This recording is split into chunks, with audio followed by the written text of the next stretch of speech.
Distributors, typically you're sitting at 1 to 3% of transaction volume is a return. Now, what's interesting is e-commerce has a higher rate, right? So typically has a higher rate than PDF returns. If you're selling on marketplaces, there's a higher rate of returns. But this issue, I mean, the cost of a return is 8 to 10 times higher than the cost of the original order. And so this is not really like, hey, I have this massive volume compared to my orders.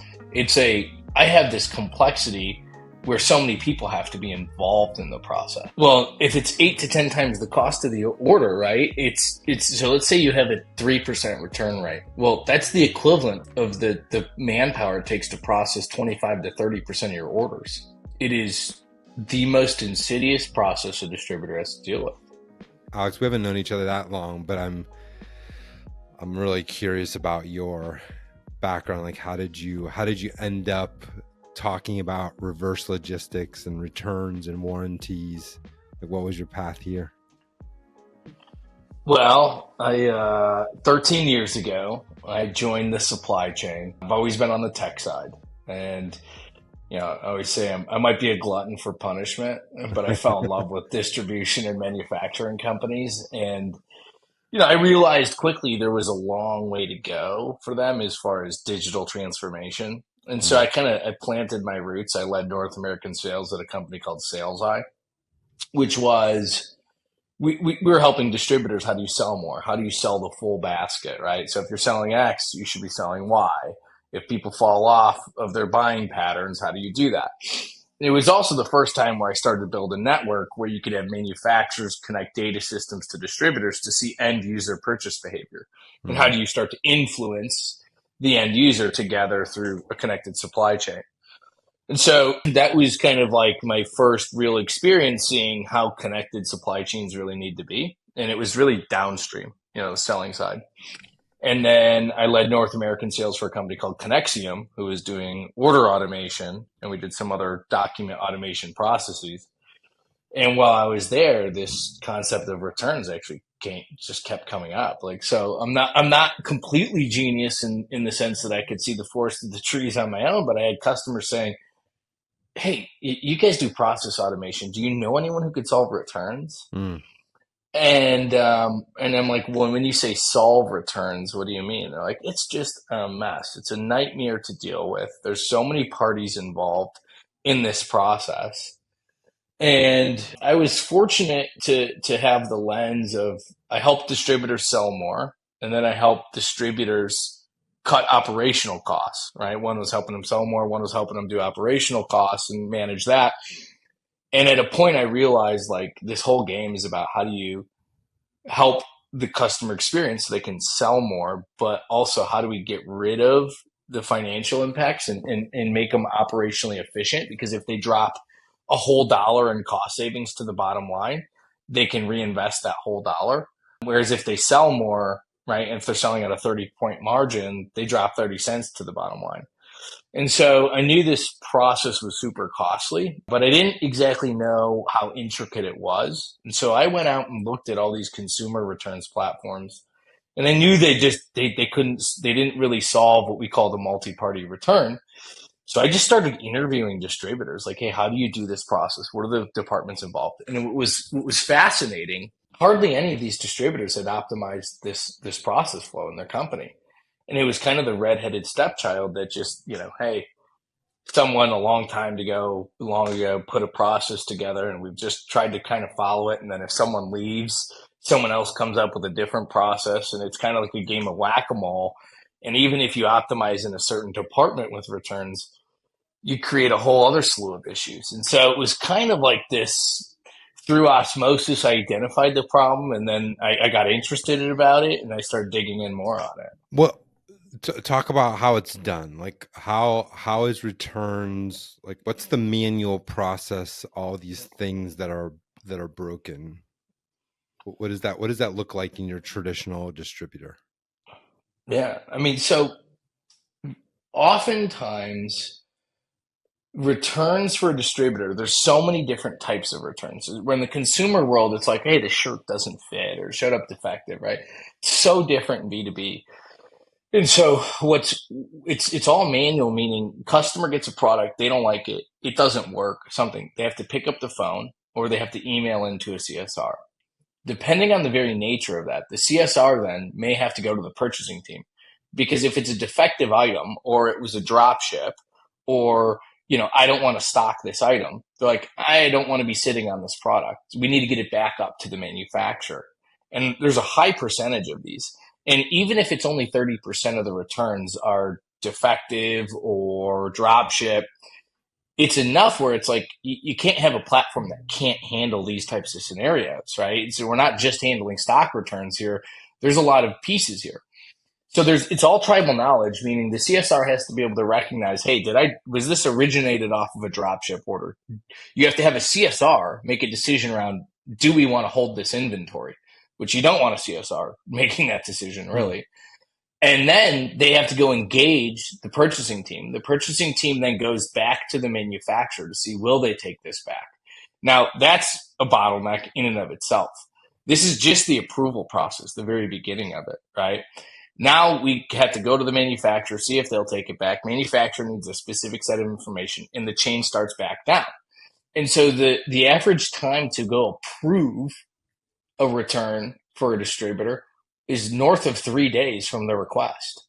And this is just the initiation. And so we take this through the warehouse, through purchasing, through finance. I haven't even gotten into the full loop of how intricate this is, because when it hits the warehouse and the logistics piece is a whole nother set of issues. So it's vast. It touches almost every department in the business. What is normal for returns? Like, is there a normal percentage for returns? Depends on the vertical, but this is not a volume issue. Distributors, typically you're sitting at 1 to 3% of transaction volume is a return.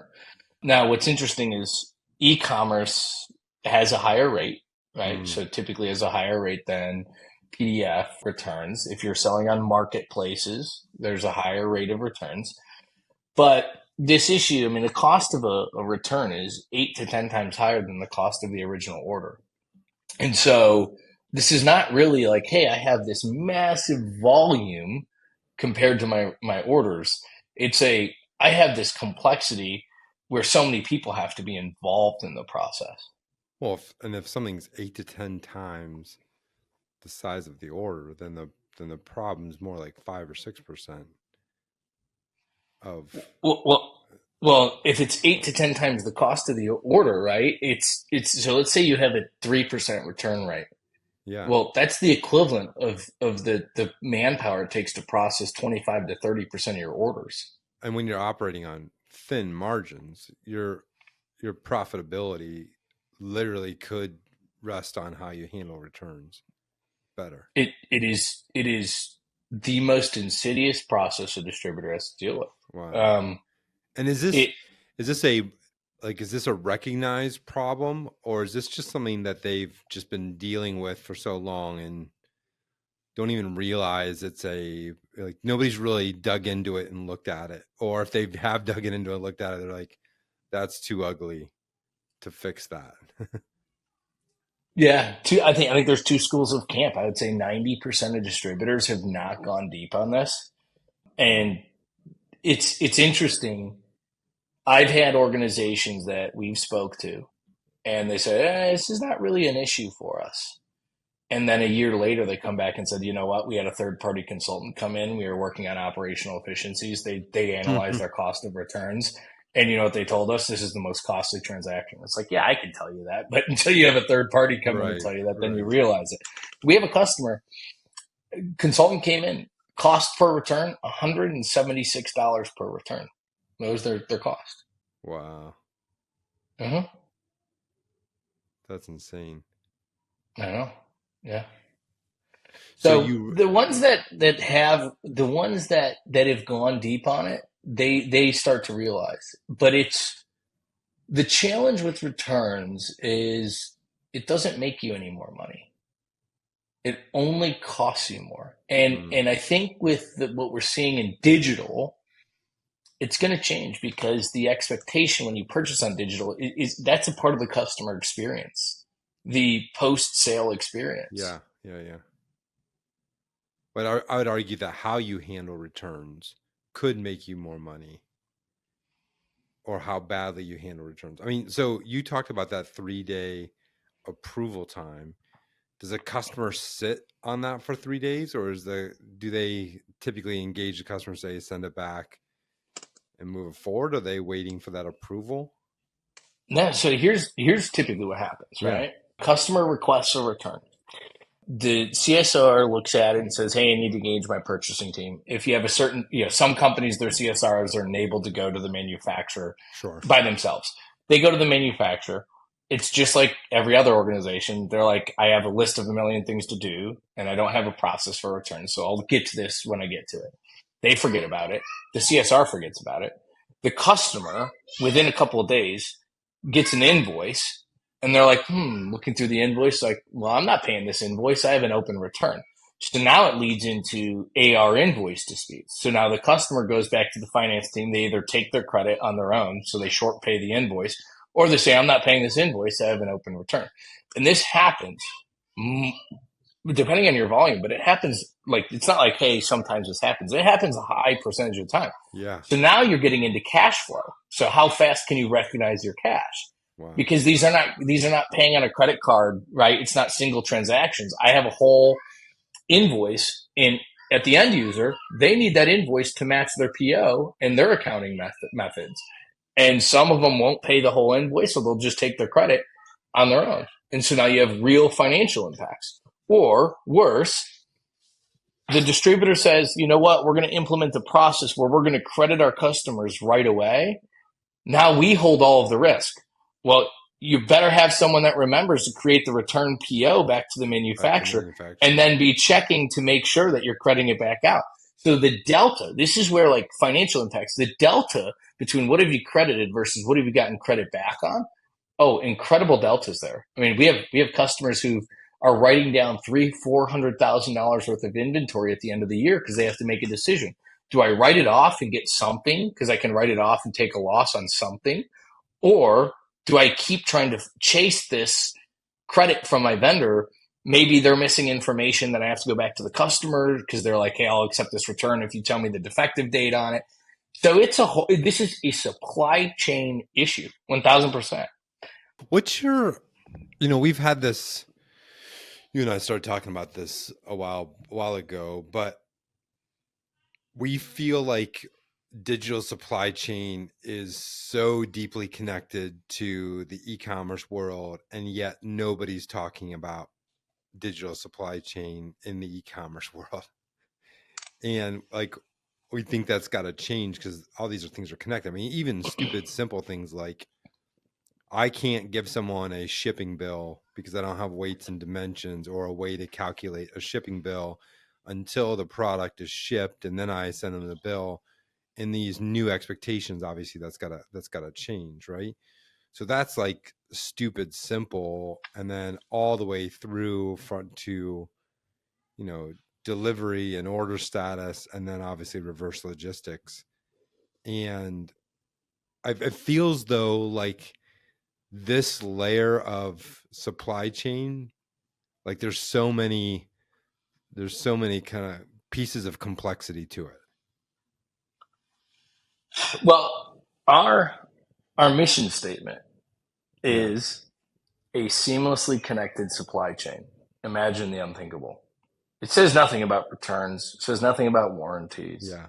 It says nothing about reverse logistics, right? Because ultimately the core of a lot of these problems is that you have disparate systems, disparate organizations, all leading to one end user. And you need to coordinate multiple parties. And that, I mean, this going all the way back to when I said, my first time seeing when I was at SalesEye, connect the manufacturer to the distributor to market to the end user. There's so many blind spots that distributors have with their manufacturer, that manufacturers have with their distributor. And it is one of the blockers to a really robust commerce strategy. Mm-hmm. What about inventory on non-stocks? Yeah. How can I get that information in my e-commerce? Well, you need connectivity between multiple parties, multiple data systems. And historically, I think people have said, well, it's challenging therefore it can't be done.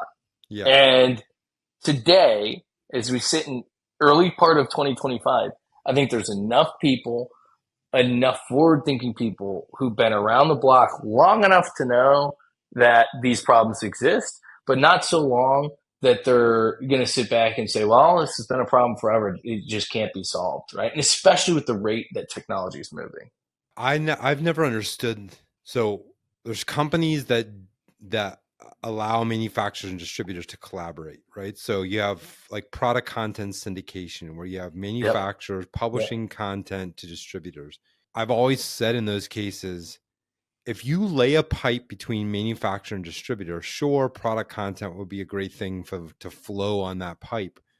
But aren't there a million other things that should flow on that pipe? Like real-time inventory, drop ship information. I mean, and that's my limited. I'm like, of all the things, digital supply chain is not my forte.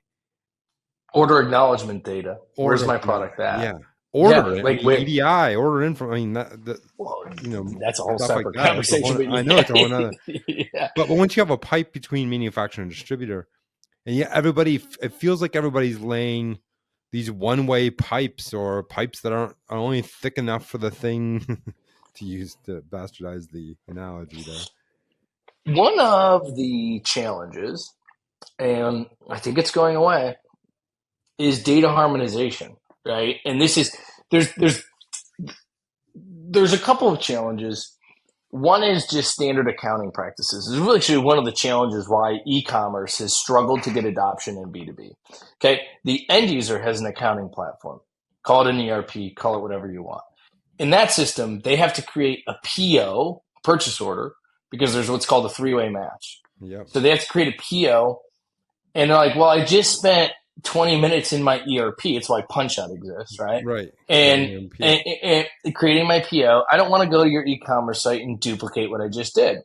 Well, the reason for that is because when I get the product in, I need the three-way match. I need the PO, I need the product, the inventory, and I need the invoice. The three-way match is what vouches it, okay? That problem exists at the end user, same with the distributor and the manufacturer and the things they buy. Everyone needs that, okay? So you have these processes that are in place to make sure that there's rigor. And then, we're saying just go transact on my e-commerce site. Obviously we're working on ways, as an industry to solve for those things. But then when you create a PO as a distributor back to your manufacturer, you get information like order acknowledgement data. So you have EDI 850s, EDI 855s, all this data that comes back, which is statuses. Well, this is not real-time information, and it's siloed from the manufacturer to the distributor. And so when we talk about seamlessly connected supply chain, is how do we connect end user through distributor to manufacturer?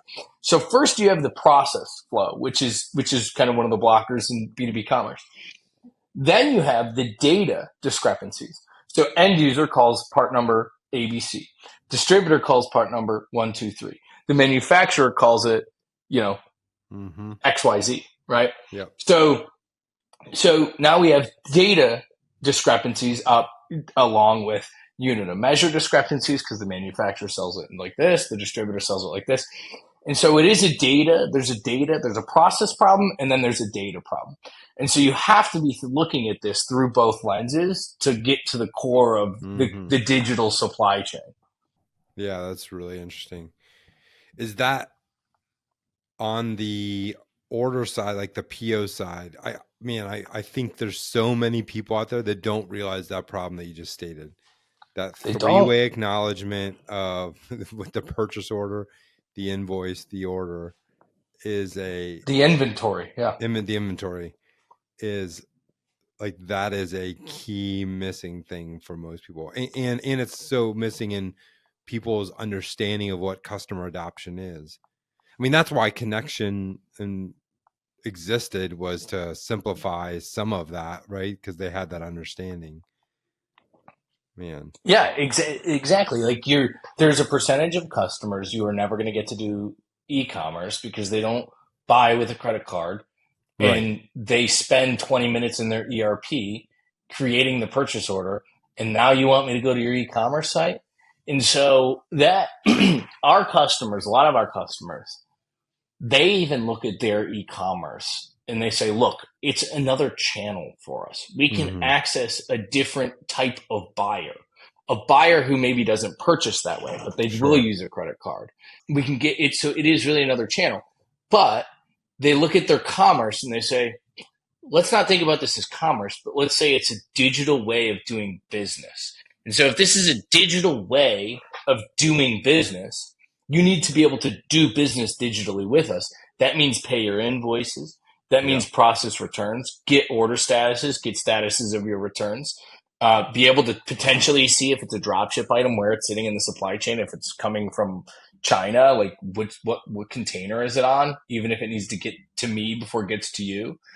And so I think it's that whole holistic view of the digital commerce and saying, I don't care what kind of buyer you are, there should be resources here that you can do business with without having to pick up the phone and call me or call my CSR and tie them up. Yeah. Well, it's also the reason why I don't understand like the whole add to cart part of commerce has never made sense to me in the B2B world, because people are going to buy, like the transaction's going to happen over the methodology that the terms of their contract states they're going to do it, right? Yep. And even within that, they're going to do it in the easiest way possible, right? Whether that's EDI, email, text, an e-commerce site, doesn't really matter. The giving someone the digital tools for the transparency about the products you sell, the inventory, what I've purchased, the invoices, like that's the doing business part that makes so much sense here. So, and I wrote the article in 2009, like who cares about the add to cart button, right? That's exactly right. Because why does it matter? Like, sure, I mean, I'm exaggerating, of course, right? It does matter, but at the end of the day, it doesn't really matter when you have all these other methods of buying and these, tried and true ways of buying that need better exposure and better transparency to see how that's flowing through the system. So MDM had an article. It's one of the best articles I've read. It's like the countdown until Cinderella becomes a pumpkin, something like that. Like I don't even know what the title was, but basically it goes deep on digital self-serve, and they interview all these distribution B2B organizations who are all $1 billion plus. And there's a comment from one of the CIOs, and he's in there. He goes, "We're investing in digital in ways that our smaller competition isn't even thinking about, because the buyer of." And they talked about the change, because I think a lot of people think about the changing in the buyer like, oh, let's talk about like Johnny's contracting business is going to be taken over by Johnny's son. No, that's not what's happening. Guess what's happening? Private equity is coming into these end user organizations, buying them up because they can get them for great multiples. They can get great returns on it. And what are they looking at? How can the end user become more efficient? And the way that they transact is you have a guy walk in with donuts and spend 45 minutes to talk to me about a single product. Like, that's incredible. What I should be able to do is research that on my own. I don't need you to tell me about this. Or I have to pick up the phone to do a return, or pick up the phone to see where my order's at, or send an email. And so what this whole article talks about is the age of self-serve and the way that these $1 billion organizations are thinking about what commerce means. And it's not about the add to cart. And it's so funny. I commented on someone's post on LinkedIn. You're connected with them. I can't even remember who it was. And I just asked the question. I said, it was a consultant in the B2B space. And I asked the question. I said, are you or any of your customers tracking the amount of time spent in the commerce store? Like, is that a metric, like in KPI? And their mind immediately went to, no, you don't want people to have to spend a lot of time, checking out in e-commerce. And I wasn't going to get in a LinkedIn fight with anyone. That's not my MO. But I'm like, that's so not what I'm thinking about. It's not about the add to cart. It's about doing business online. That's right. And that's where the world is going. It goes back to about the same time I wrote the whole point of this digital stuff is to help the customer do their job easier. Like, and that is also the key difference between B2C and us, right? Is that it's about helping them do their job. If we turn the paradigm on not talking about commerce, but just about how do we help the customer do their job, we end up building a bunch of things that look nothing like commerce, right? I mean, even commerce looks different. Like, I have this innovation in B2B where I talk about why do websites in distribution look like websites? Like, that makes no sense to me. It should look like a dashboard. It should look like QuickBooks or HubSpot, or like, these are tools to help the customer. like you're there to help the customer do their job easier. So why wouldn't the whole experience be about the customer instead of about, like, you're talking about your history and you're about us, and like nobody cares. Like they're there to, should be look more like an app than a store. 1,000%, right? Because you're one of their key suppliers. Every end user has 3 or 4 suppliers, right? They may have longer, but 3 or 4 main core ones, because you never want to get single threaded. And you want to know, what's the health of my business with you? Whether it's open orders, your fill rate, right? Like, like, I want to know, how are we performing together doing business? Because, like you said, it's not about our history and how we can deliver great service. It's about, like, if I'm already doing business with you, it's almost like there's 2 ways, right? Your website's for, like, attracting new customers, but, like, once you're into that portal, like you said, it's the dashboards, it's the data, correct. It's how can I do business? Yeah. It's that registered logged in experience. Why isn't the logged in experience radically different and about the customer? Interesting. Reminds me, I should do that bit for this community. Can we go? Let's go back to returns, because I know that's where you guys have started. I do love this idea of the seamlessly connected supply chain, though. I think I'd like to dig into that at another time. Well, yeah, we can go deep on that one. And warranties, we have great examples of that. So, well, let's pick one of them. Talk to me about returns and what you guys are doing to actually remedy that problem. Well, okay. Have we described all the problems correctly, or not to the extent? I don't think. No, I mean, we could spend probably an hour and a half going on the problem, right? But we've spent all the time talking about the initiation problem and the customer initiation part. But then you have the actual logistics. Like, does the manufacturer want that actually back to them? Let's say it's a defective.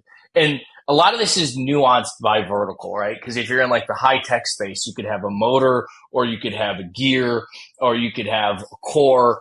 If you're in the electrical space, you're talking about job related returns, which is like an electrical contractor gets done with a big job and he's like, I have a pallet full of stuff, get it off my job. I need to move on. And I can't close my job out.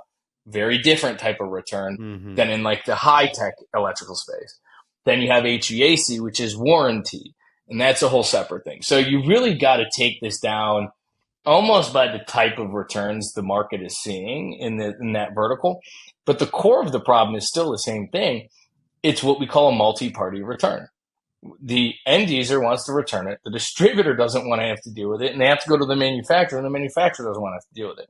So how do you connect them all into a single process? And so you have problems out in the warehouse, which we haven't gotten to. So customer says it's fine. It shows up in the warehouse. You're like, no, this is pulled out with a screwdriver. This is defective. Or customer said they're returning product A, shows up at the warehouse. It's actually product B. How do you dispute that back to the CSR group and get that communication into the CSRs and back down to your customer to remedy that situation, because you don't want your warehouse dealing with it? So you have it out in the warehouse, and then you have with the purchasing team getting answers back from the manufacturers. And so the ultimate way that you solve it is you solve it through a network. And so for us, what we always say is we're network independent value. So independent of our network, there is value to what we provide. But the moment any one of your vendors comes online, the systems just end up talking. It becomes a reverse EDI up the supply chain. So we can take a return. I'll give you a real life example. We work with Rheem dealers. We have warranties that used to take 30 to 45 days to process. Rheem is HVAC. Yeah, HVAC, yeah. Equipment. Yep. HVAC. Warranties used to take 30 to 45 days to end closed loop. We do it in 30 to 45 seconds. Oh, wow. Right. So you have a contractor out at a job site, and contractor is looking at a unit. He's like, is this under warranty or not? Just think about like you're a homeowner. It enters the serial number. We show him the BOM, the bill of material of that unit. We show him the available replacement parts at his distributor. So we're talking about inventory now. And we've gotten the replacement data from the manufacturer. And we know all the parts that could replace that item with, because it's not one-to-one. There could be multiples. Then we're showing him the localized inventory based off his location. Then he can literally click on the item he wants. He can have it curried to him with our partner Curry. So literally like an Uber Eats type platform, Curry will actually deliver that part to him. Or he can go walk and pick it up. And the claim is filed because that claim is the data the manufacturer needs. So we create the order at the distributor. We create the return because it's a free part. It's a replacement. We file the claim with the manufacturer. We track to see it's been approved, credit the customer, create the return PO, and track the tie out. And it's all done real time. And it's that same concept. Any defective item in the electrical space, Milwaukee tool drill, it's the same exact problem. The only nuance with warranties is that there's a replacement part. So you need an alternate part. But let's talk about a defective Milwaukee tool drill. We have probably 10 or 11 Milwaukee tool distributors. How do I know, is this a repair only item? Well, Milwaukee Tool changes what's repair only, at a certain time. And what's the warranty on this item? Milwaukee Tool changed their warranty policy, not letting anyone know, email you. But if you don't update your system and you don't tell your CSRs, you just you took a Milwaukee Tool drill and thinking it's under warranty. They changed their warranty policy. You go to try to return that to Milwaukee Tool. They're like, no. These are all purchased over 60 days ago. And now you just took a loss. And so the moment that we have both the manufacturer and distributor, it is just automated all the way up the supply chain. So you have the customer side of the initiation, and then you have all the stuff in the middle, like a CSR taking a phone call for a return, and that's kind of go on the same process. Like when you guys think about this, you guys have to be like deeply connected to ERP ERP, kind of multiple ERPs, probably because you're kind of looking through from customer to distributor to manufacturer. And then there's the other piece of like what happens when that product makes it back to the warehouse. Like how's anybody know that it's a return versus something to go back on stock? So today, these WMS systems don't handle returns well at all. Right. So these WMS systems. So think about it. Think about a receiver out in the warehouse. What's he doing all day? He's scanning items in. Right. And let's say they have a WMS. I'm assuming they have one. If they don't, we can solve that too. But okay, you have a WMS. You're scanning items in all day. Scan, receive, put away. Okay. And that obviously the receipt creates the receipt, which is part of the three-way match. So when they get invoiced, it matches up to the PO, that receipt. Right. So it all matches so you can actually pay that invoice. Okay. When a return comes in, no more scanning, put your scan gun away. Let me manually go into the ERP and see if there's a return here. Maybe I have some information. Hopefully the customer's name is on there. Their customer number is definitely not on there. So now I'm manually putting my gun away and I'm going back to the old school way of doing it. Because you could literally get a box with a product inside of it. Label only to you, nothing else. Hopefully they put the RMA acknowledgement in there. Right? You hope, right? Yeah. And so it's like, what? Right? Think about the consumer world. What do? You return to Amazon, they give you a shipping label and they give you you take that to Kohl's or wherever, UPS, right? And it's done. Well, in the B2B world, they send you an acknowledgement and they're like, get it back here. Okay, I'll get to this when in between my 9 jobs if I'm dealing with a Right, contractor this right. week that I have to go do. Like, okay, I'll have Sally in my admin team try to do that. And so it shows up at the warehouse, and the team's like, "Well, I can't scan it, so it must be a return." And they have pallets of product they need to put away. So what do? They put it over in the corner, and they're like, "I'll get to this later." We have a Right. customer. We have a customer. They lost a return.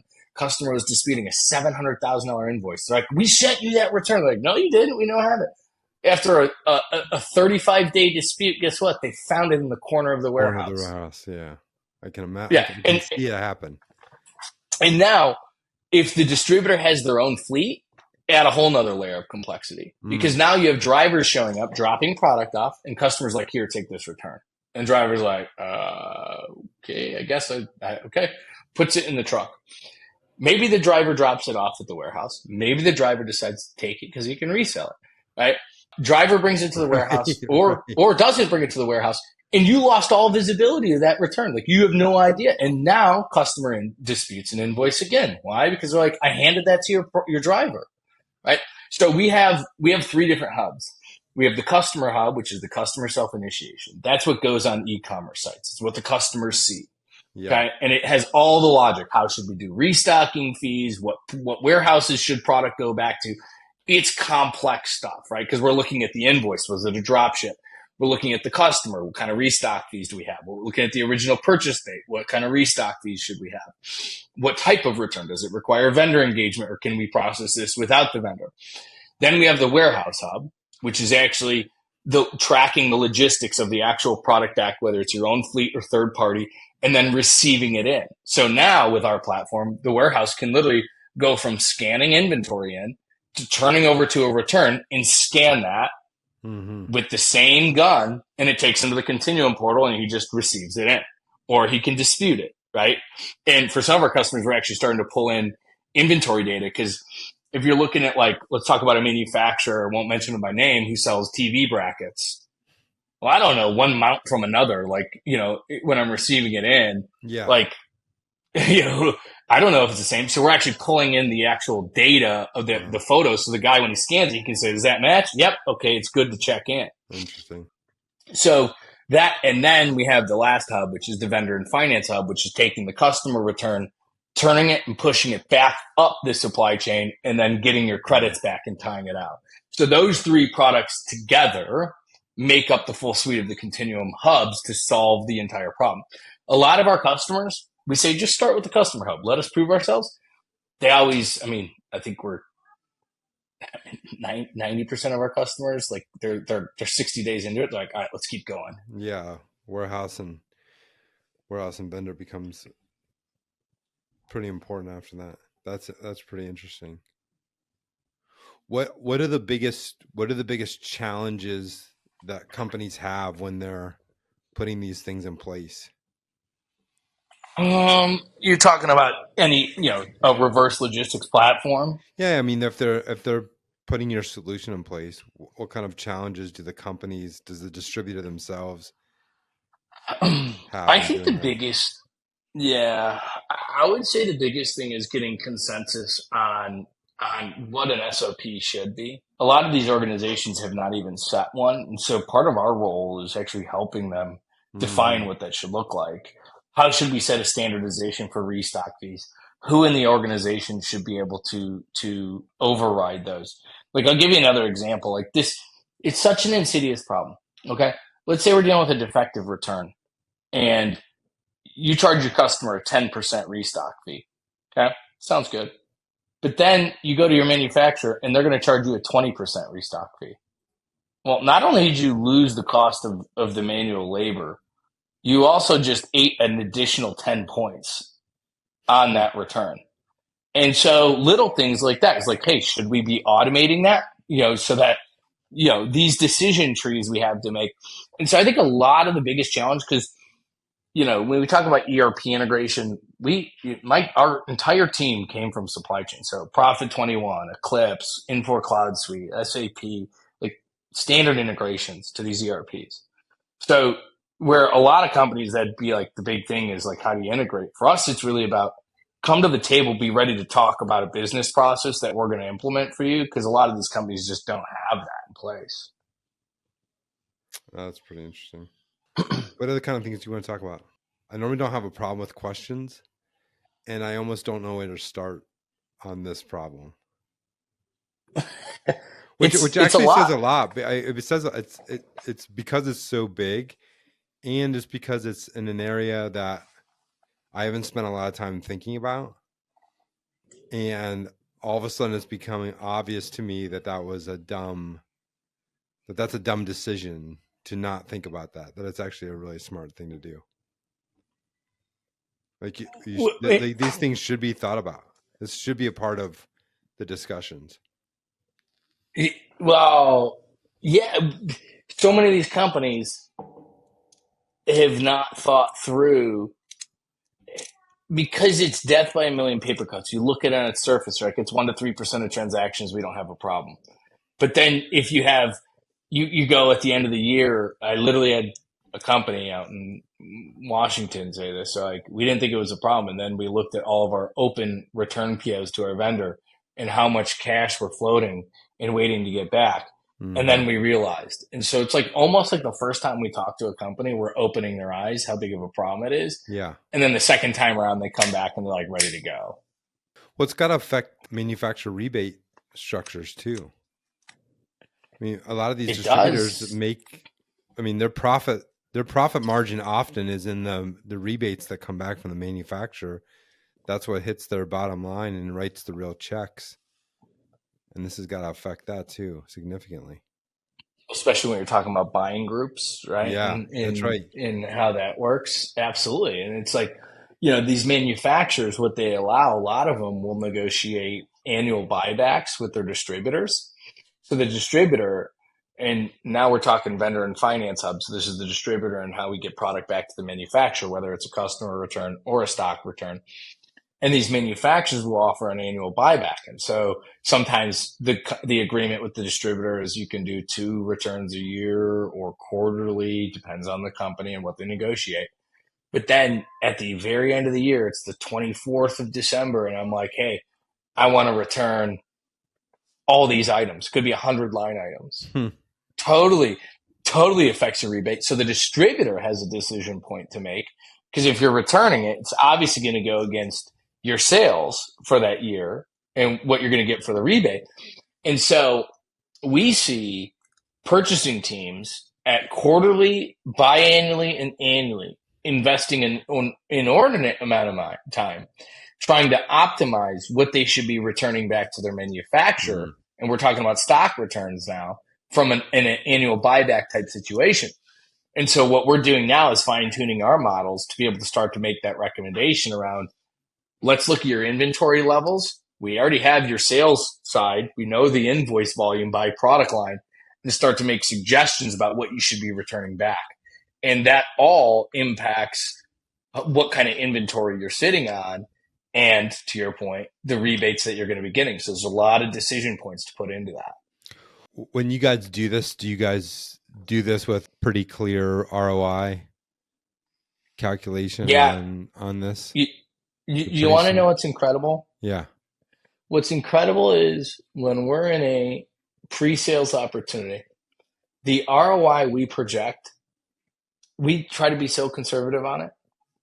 And every single time, we beat what we projected. And I think that's most technology, especially for distributors. Yeah. So I have a webinar with Mark Fox at Eco. Mark Fox, VP of Customer Experience. He goes, hey, when we buy technology, we need to have a very clear payback. He's like, our goal was to go from 3 returns processors down to 2 in 90 days post go live. He goes, we went down to 2 weeks after go live. And we haven't even rolled out the warehouse hub or the vendor and finance hub, because we're going to get this thing down to a fraction of a person. And so I still think, because we haven't had McKinsey come in or anyone to go do a wide industry report, I think it's going to become, and it's early, it's going to become so apparent, like, here's your cost and here's how we get rid of it. Here's how we eliminate it.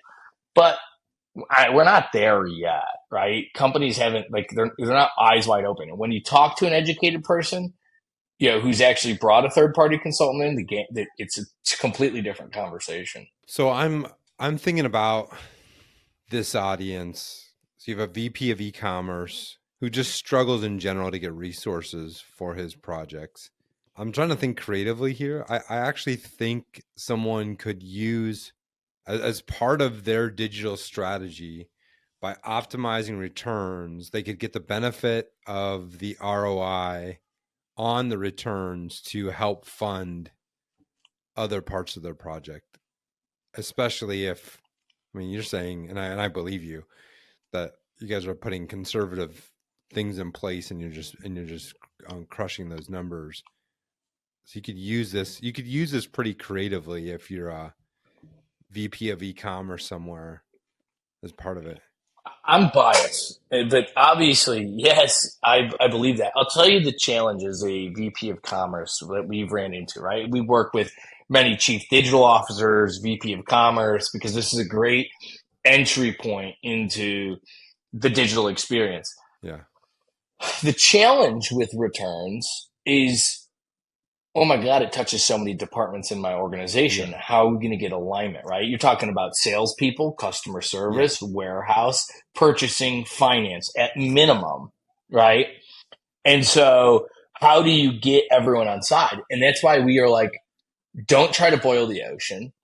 Let's just do the customer hub, because that's the piece that is going to live on in your commerce site. And it will require alignment with your CSR group. Yeah. And we can get in pretty, like, it's extremely reasonable. Start with the customer hub. Let us prove ourselves in the ROI, and then we'll grow it from there, because more departments are going to be like, let me get in on that. I starting to look at some models out there of actually people taking ownership of these things, and instead of charging for services or hour, taking percentage of the return back, basically transferring risk from the customer to you, right? So you're seeing people change their pricing model as a percentage of yes, percentage of growth or percentage of savings, or like in some cases they would be like, hey, you've got no digital today, you got 5% digital, which is nothing, right? Yeah. We'll do everything. In fact, we're going to overinvest here, and we're going to be strategic and use a full team. We're going to make sure everything is done right. Cost you nothing up front. But we're taking half the profit. I mean, if I have someone completely bought in and aligned to the project, and they're not going to be like, yeah, you guys just do it, but they see. Yeah, because you have to have alignment, right? The problem with your stuff is alignment's harder. And something that it's not as quantifiable. It's for me to be like, well, what percentage of returns happen online? Like, and if I think that could be a way that's actually quantifiable. But if it's like how much time savings have I given you, and it's like, well, you can hide the ball a bit on that. So it'd have to be like yeah. No, I get that. But still, there's interesting models out there. What type of companies work best with you guys, with Continuum? HVAC 1000%, because warranties is such a beast, is one. Do you guys start? Do you guys ever? I mean, do you guys start with the manufacturer? Do you start with the distributor? Like, where's the best place to start? Both. Yeah, it's a network, right? Then the network keeps growing. So you look at like Rockwell. We work now with. There's only 8 Rockwell distributors in North America. We work with 3 of them, right? Okay. And so then, that network just builds, and now we're talking with Rockwell about how do we automate, and this is a separate conversation, but repairs, right? Because it's anything reverse logistics. And so we work with 12 Milwaukee tool distributors now. And so it's like, we get the manufacturer on, well, then all the distributors are like, great, they're in, right? And then we get the distributor on, and they're like, great. So it depends on the vertical, but like for us, it's like the core verticals are this. It's HVAC, then it's electrical, and that could be like AHTD, like high tech distributors, and true broadline electrical distributors. Yeah, because electrical and plumbing, they get job related returns. Contractor out there doing a big building, like commercial project, they overbuy and they're like, get it off. Then the warehouse gets flooded. You'll have warehouse spend a day breaking down that return. So, those markets. And then I would say it's industrial, like power tools, things like that. The areas that are less interesting for us is like fasteners, right? Like, because almost the time spent on doing the return isn't worth the price of the product itself. It's like, what do you have, a defective screw? Like, let me give you. Things back in stock anyways. Yeah, I think when you get to a certain revenue size, you have a returns problem. It doesn't matter what vertical you are, right? Like if you're $1 billion and you're still processing returns, with a phone call and an email, I don't care how many returns you're doing. That's crazy. And so, because a little bit of a lot is still a lot. If you're listening to this and you want to kind of do some thinking about it and discovery inside of your own organization, what kind of questions would you ask your own organization to see if you could kind of pinpoint or identify some of these problems? First place I'd start, because there's real. I love you like that when the balloons go up. Yeah. I hope that stays on the recording. That'll be amazing. Yeah, you better not chop that out. I'm definitely not. Yeah. You gave first place I'd start. You had a thumbs up earlier. Yeah, I saw. You saw that. If I do, I get some fireworks going. Yeah. Yeah, let's do it. Maybe my mind. First place I'd start is with the finance team, and I would ask them, how many times a year do you have an AR dispute with a customer because they're saying they have an open return? Either they're short paying their invoice or they're not paying the invoice. Okay. That's the first place, because that's cash flow. Second area I'd go to is I'd go look at how many open returns exist with your vendors, right? And are sitting there, and the age of that, because that's real dollars. You get one of those dollars back, the whole dollar drops to the bottom line. So there's the first area. The second area I'd go ask is I would follow a return through my organization. And this is the process people have to do. Like, I will sit down and I'll watch the entire process. And I will see how many days does it take to process. Does it go from a sales rep who gets the initiation, who forwards it into the CSR group, who then keys it in, but then, oh, wait, stop, I need to go to purchasing. And I'd watch that and see how long does it take to get the approval from them. So you literally start to quantify how many hands does it pass and touch just to get it approved. Then you have to go into the warehouse and you have to see what that process looks like. And then you go back to accounting for crediting.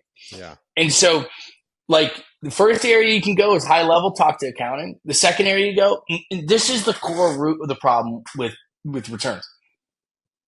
The problems are so siloed by department. This department's like, yeah, it's a problem up until this point, but then I don't know what happens over here. And everyone picks up their part, and they're like, well, I don't know what happened here. And I don't know what happens after this. I just know this is what I do, and it gets into my queue. Yeah. And so you really have to follow returns through the entire process, and then go talk to finance. Those are the first areas I'd go look at. And the third area is do a customer NPS survey and ask about it. Tell us where people can reach you. I'm big on LinkedIn, so you can find me, Alex Witcpalek, on LinkedIn. We'll throw your email in the post for sure, at least in the community post.